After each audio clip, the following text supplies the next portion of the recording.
বহরমপুরে ওর মিটিং ছিল, আর মিটিং এ এই মিষ্টির প্যাকেটটা দিয়েছে। ও আর ওখানে খায়নি, নিয়ে চলে এসছে। এবার আমি একাই খেয়ে নেবো, আর ও এসব খায়ও না। এখানে একটা চপ দিয়েছে, সিঙ্গারা দিয়েছে, অনেক রকমের মিষ্টি দিয়েছে। আর আসার পথে হেরিটেজ থেকে বিরিয়ানি নিয়ে এসছে, ওটাই আজকে রাতে ডিনার করব। আমাকে বলছে হেরিটেজের বিরিয়ানি নাকি খুব ভালো খেতে, খুব দারুণ টেস্ট ওখানকার বিরিয়ানি।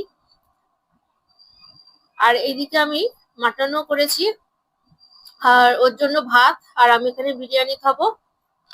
বিরিয়ানিটাকে ভালো করে আগে ঢেলে নিচ্ছি, দেখছি আরো প্রচুর দিয়েছে, অনেকটাই কোয়ান্টিটি দিয়েছে। আর এত বিরিয়ানি খেতে পারবো না, একটা প্লেটে আমি তুলে রেখে দেবো। আমাকে বলছে তুমি আগে খেয়ে রিভিউ দাও কেমন।